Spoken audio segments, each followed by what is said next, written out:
একটা ওই ইলিশ মাছটাকে ধরো, হ্যাঁ, ওটা খুব বড়। ও তুলি দিদি ভাই, একটা মাছ ধরো, একটাও তো মাছ আসছে না। করবো বলতো রকি, একটাও তো মাছ আসছে না। এই যে পেয়েছি পেয়েছি পেয়েছি, এই পেয়েছি পেয়েছি। এই যা, এই মাছ, এই মাছ। এই যে ধরেছি মাছটাকে, বাবারি কি ওয়েট রে বাবা। এই যে ধরেছে ধরেছে ধরেছে, লাফাচ্ছে লাফাচ্ছে। রাখো রাখো রাখো রাখো। এই যে কত মাছ ধরা হয়ে গেল আমাদের, দেখো দেখো।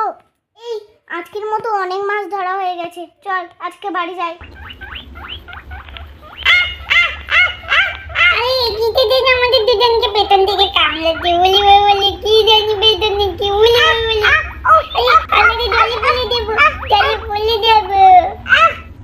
আরে বুল্টু দেখ, কত বড় একটা সাদা খরগোশ। ওই জন্য এই খরগোশটা আমাদের অত কামড়াচ্ছিল। আয় আয়। চলে যেতে ভাই, আমরা কালকের থেকে ধরি। আরে পালিয়ে গেল, ধরো ধরো, পালিয়ে